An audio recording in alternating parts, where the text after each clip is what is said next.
እግዚአብሔር ወንዶችና ሴቶች ልጆች ዳግመኛ መገናኘት ስለቻለ ጌታና ምስጋና እንግዲህ ዛሬ ከሁለተኛ ሳሙኤል ምዕራፍ 11 እና 12 ላይ አንድ ሁለት ሐሳቦችን አንስተን ቢያንስ ለጸሎት የሚረዳንን ነገር እናገኛለን በሚል መጥቻለሁ። ኢሳይያስ 6 ላይ እንደዚህ የሚል ቃል አለ። የጌታን ድምጽ ማንን እልካለሁ ማንስ ይሄድልናል ሲል ሰማሁ ይላል። እና ሁለተኛ ሳሙኤል 11 ላይ ነገስታት ወደ ሰልፍ በሚወጡበት ጊዜ ዳዊት ግን በኢየሩሳሌም ቀርቶ ነበር። እንግዲህ ወቅቱ የሰልፍ የጦርነት ጊዜ ነው። ዳዊት ግን በኢየሩሳሌም ቀርቷል። እናም አመሻሽ ላይ በሰገነቱ ወዲና ወዲያ ሲል ሰገነት ላይ ወጥቶ አንድ ሴት ገላዋን ስትታጠብ እዛው ቤተ መንግስት አካባቢ ወጣ ገባ የሚሉ ሰዎችን ይልካል። እነሱ ማጣርተው ይመጣሉ። ይህች እኮ የኬጢያዊው የኦርዮ ሚስት ናት፣ እሱ ጦርነት ላይ ነው ይሉታል። ልኮ ያስጠራታል እና ያመነዝርባት። ከቀናት በኋላ ሴት ምን ታደርጋለች? ወደ ዳዊት ወደ ንጉሱ ትልካለች፣ አርግዣለሁ ብላ ማለት ነው። በዚህ ጊዜ ዝናው እንዳይጎድል ስሙ እንዳይጠፋበት ወታደሩ ባሏን ከጦር ግንባር ያስመጣዋል። እናም ማለፊያ ነገር ከሰጠው በኋላ ወደ ቤቱ ይሸኛል። የወታደር ግን የእግዚአብሔር ታቦት እናም ሰራዊቱ በሜዳ ሆኖ በድንኳን እያሉ እኔ እንዴት ወደ ቤት ይገባለሁ ይልና እዛው ያድራል ማለት ነው። ኦርዮ ወደ ቤቱ አልሄደም ብለው ለንጉስ ይነግሩታል። እነኛው ሰዎች ማለት ነው። እናም ንጉስ በሁለተኛው ቀን ግብዣ አዘጋጅቶ ያሰክረውና ሂድ ረፍት አድርግ ብሎ ይልከዋል። የሰው ግን አሁንም አልሄደም። እዛው ከወታደሮች ጋር በር ላይ ያድራል ማለት ነው። በዚህም ጊዜ አሁንም አልሄደም ሲሉት የሰው እንግዲህ ሰክሮ ዓላማውን የማይረሳ ከሆነ እግዚአብሔር ታቦት ሰራዊት ምናምን የሚል ከሆነ እንግዲህ ብሎ ነገር ያስብበታል ማለት ነው። እና ምንም ቢሰክርም ወደኋላ የሚል እንዳልሆነ የሚሰናከል የሚስት እንዳልሆነ ሲታወቅ በራሱ እጅ አስይዞ ወደ ጦር ሚኒስቴሮች ይልኳል ማለት ነው። ያ በራሱ እጅ ይዞት እንዲሄድ የተደረገው መልእክት ምንድነው? ኦርዮን የጠላት ብርቱ ሰልፈኞች ባሉበት ግንባር ላይ አቁሙት የሚል። እንግዲህ ሚኒስትሮቹም ያውቃሉ ምን እየተካሄደ እንዳለ። ወስደው የት ያደርጉታል ማለት ነው? ብርቱ ሰልፈኞች ባሉበት ግንባር። በዚህ ጊዜ እንግዲህ ኦርዮ ብቻውን አይደለም እዚያ ግንባር ላይ የሚሄደው፣ ሌሎችም ደግሞ ምን እየተካሄደ እንዳለ የማያውቁ ስለ እግዚአብሔር ታቦት፣ ስለ እግዚአብሔር ኪዳን፣ ስለ ሕዝቡ፣ ስለ ሴቶች፣ ስለ እናቶች፣ ስለ ሀገር እንደዚህና እንደዛ ብቻ ጦርነት የሚካሄድ መስሏቸው ለጦርነት ራሳቸውን ይሰጡ።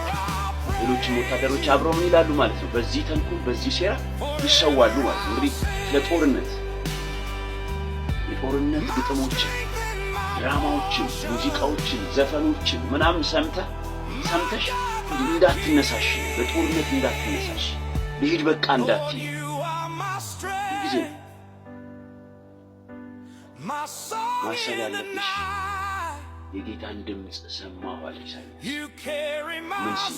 ማንን እልካለሁ ማንስ ይሄድልናል? ናምግረ መንገድ ስለ ጦርነት እንግዲህ እንደዚህም አለ ማለት ነው። እናም ኦርዮ ይሞታል።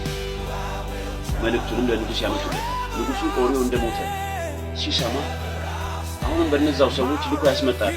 የኦርዮ ሚስት ትሆነዋለች ማለት ነው።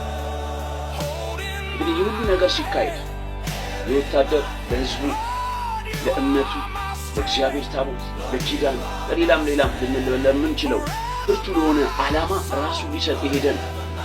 በምንም ሁኔታ ከዚህ ደግሞ ዝንፍ እንደማይል አሳይቶ በዚህም ጊዜ ቤተ መንግስት አካባቢ እናማክራለን ንጉስን የሚሉ አስተማሪዎች ነን የሚሉ ፈላስፎች ነን የሚሉ የጦር ሚኒስተርስ ነን አማካሪዎች ነን የሚሉ ሌሎችም ህዝቡ እንደ ታላላቅ የሚቆጥራቸው ሰዎች በጠቅላላ ንጉሱን ሊያርሙት የሄደበት ካለው መንገድ ሊመልሱት የእግዚአብሔር ፈቃድ እኮ እንደዚህ ነው እንዲህ ልታደርግ አይገባህም ሊሉት የሚያስችል ተፈጥሮ የላቸው። ምንም ይፈልግ ማን ንጉሱ ምንድነው የሚያደርጉት? ስሙ ሳይጠፋ ዝናው ሳይበላሽ እንደ መልካም እንደ ምሳሌ እየታየ የሚፈልገው ሁሉ ነገር እንዲያደርግ ነገሮችን ማቀነባበርና ማስተካከል፣ ለዛ ጉድ ማለት ነው እንጂ ለፈልጌ ለዚህ ነው ልትነሳ የሚያስፈልገው። ምሳሌ ሊሆን የሚችል እነገሌን አይቼ እነሳለሁ ልትላቸው የምትችላቸው ሰዎች እዚህች ምድር ስለ በእኛ ምድር ላይ የለም። ስለዚህ እግዚአብሔር ፈልጎ ያገኘው ነብይን ነው፣ ነብዩ ናታንን። ነገር ውስጥ ባይኖርም ምንም እየተደረገ እንዳለ ባያውቅም እግዚአብሔር ግን ወደዚህ ንጉሥ ወደ ዳዊት የላከው ነብዩ ናታንን ነው። እናም ይህ ሰው መጥቶ እንግዲህ ማንም ሊነግረው የማይችለውን ነገር የእግዚአብሔርን የተቆረጠ ፍርድ ሊቀለበስ ሊቀየር የማይችል ሐሳብ ሊያስፈጽም የሚችለው ሰው ማን ነው እያልኩ ነው? ነብይ ነው። ለዚህ ነው ነቢያት የማይፈልጉት።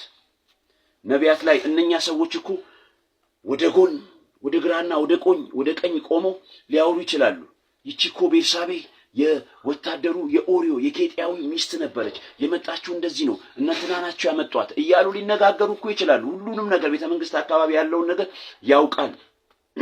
እነሱ ናቸው ማን እንዳይነሳ የሚፈልጉት? ነቢያት የሚባሉ እንዳይነሱ። ስለዚህም እየበሉ ነው፣ እየጠጡ ነው፣ እየሸጡ ነው፣ እየለወጡ ነው። ሐሰተኞች ናቸው። እኔ ክርስቶስ ነኝ ብለዋል። እኔ እንደዚህ ነኝ ብለዋል፣ እንደዛ ነኝ ብለዋል። ሰራዊት አስከትተዋል። ኦርኬስትራ ለነሱ ይወጣል፣ ምንጣፍ ይነጠፍልን ብለዋል። እንደዚህና እንደዛ እያሉ የነቢያቱን ስም ሲያጠፉ እንዳትሸወጂ ነው። እነሱ ጋር ምንም ጠብ የሚል ነገር የለም። የሃይማኖት ሰፈር የሃይማኖት ድርጅት አወቃቀር ለነሱ መብል ነው፣ እንጀራ ነው። በዛ ስር ደግሞ ያለ ሰፊ ህዝብ ሚሊየንስ ደግሞ ለነሱ መደራደሪያ ናቸው። ስለዚህ ቤተ መንግስት እንደልባቸው ወጣ ገባ ሊሉ ይችላሉ። ለማንም ግን ምሳሌ ሊሆኑ አይችሉም። ጠብ የሚል ነገር ከነሱ አንድም ነገር አይገኝም። ለዛ ነው ነቢያትን የሚጠሉት እያልኩ። እናም እግዚአብሔር ነብዩ ናታንን ወደ ዳዊት ይልከዋል። ይመጣና የእግዚአብሔርን የተቆረጠ ፍርድ ያስቀምጥለታል ማለት ነው። ኬጢያዊውን አለው ኦሪዮን በሰይፍ መታል፣ ሚስቱንም ለአንተ ሚስት ትሆን ዘንድ ወስደሃል። እግዚአብሔር ነው እያለው ያለው ግን በነብዩ በኩል እርሱንም በአሞን ልጆች ሰይፍ ገድለሃል። ለዘላለም አለው ከቤትህ ሰይፍ አይርቅም። ከራስህ ከቤትህ ማለት ነው፣ ከውጪ ከሩቅ አይደለም። ክፉን ነገር ምን እላለሁ አስነሳብሃለሁ። እንደገና አንተ ይህን በስውር አድርገዋል አለው። እግዚአብሔር ነው እንግዲህ በስውር። እነኛ ሰዎች አሉ እንዳልኩሽ ነው፣ የሃይማኖት ሊደርስ ናቸው፣ አስተማሪዎች ናቸው፣ ፈላስፋነን የሚሉ ናቸው፣ የጦር ሚኒስተርስ አማካሪዎች፣ ሌላም እናደርጋለን ብለው ቤተ መንግስት አካባቢ የተኮለኮሉ ሰዎች ናቸው። እነሱ ምን ብለዋል? ነገሩን በስውር ይዘውለታል። ከነሱ ውጭ የሚያውቅ የለም። አንተ ይህን ነገር በስውር አድርገዋል አለው እግዚአብሔር። እኔ ግን ይህን በእስራኤል ሁሉ ፊትና በፀሐይ ፊት አደርገዋለሁ። እናም ምንም አትጸልይ። ስለ ነቢያቱ የተሰበከውን የተወራውን የተነገረውን መጥፎ ነገር ሰምተህ ይህንን ስጦታ ችላ ብለህ ከሆነ ይቆይልኝ ብለህ ከሆነ ገና ለገና በዚህ ነገር እንደምትነሳ ወደ ውስጥ የሆነ ጭላንጭል ነገር ሲመጣልህ ሮጦ የሚታይ ጦርነቱ ከሆነ ሰልፉ ከሆነ መሳደዱ ከሆነ ግድ የለህም። እግዚአብሔር ካንተ ጋራ ነው። እግዚአብሔር እያለ ያለው የጌታን ድምጽ ሰማሁት አለ ኢሳይያስ። ምን ሲል? ማንን ልልካለሁ ማንስ ይሄድልናል ሲል። በንጉስ ፊት እንኳን ቀርበህ መናገር ከፈለክ የእግዚአብሔርን የተቆረጠ ፍርድ አንዳንድም ጊዜ በመመለስ በንስሐ የሚቀየር ሊሆን ይችላል። እዚህ ጋር ግን ነብዩ ናታን ይዞለት የመጣው የተቆረጠውን ፍርድ ነው። ያንን ይዘህ በንጉስ ፊት መቅረብ የምትፈልግ የእግዚአብሔር ወኪል መሆን ከፈለክ ይህንን ብቻ ጸልይ። መንፈሱን ተጠማ። ኢየሱስ እኮ አለ ቀንና ሌሊት ወደ እርሱ ለምትጮህ ለእናንተ ለምርጦቹማ መንፈሱን እንዴት አብዝቶ አይሰጣችሁም? እግዚአብሔር ይለመናል፣ የተለመነውን ሁሉ ይሰጣል። ለምን? የለመኑትን ሰጣቸው ነው መጽሐፍ የሚለው። ነገር ግን ምን ሲለመን ደስ ይለዋል ካልሽኝ መንፈስ ቅዱስ ሊሰጣቸው ብቻ የሚችሉትን ስጦታዎች አጋንንትን ማስወጣት ሊሆን ይችላል፣ ተአምራትና ድንቅን ማድረግ ሊሆን ይችላል፣ ያለፈና የሚመጣውን ምስጢር መግለጥ ሊሆን ይችላል፣ የተቆረጠውን የእግዚአብሔርን ፍርድ ማምጣት ሊሆን ይችላል፣ ወይንም በንስሐ በሌላም ደግሞ ሊቀር የሚችለውንም የእግዚአብሔርን ፈቃድ ማውረድ በሚፈልጉ ይህንን ብቻ በሚለምኑት ሰዎች እግዚአብሔር ይልቁን ይደሰታል እያልኩ ነው። እናም እህቴ ምንም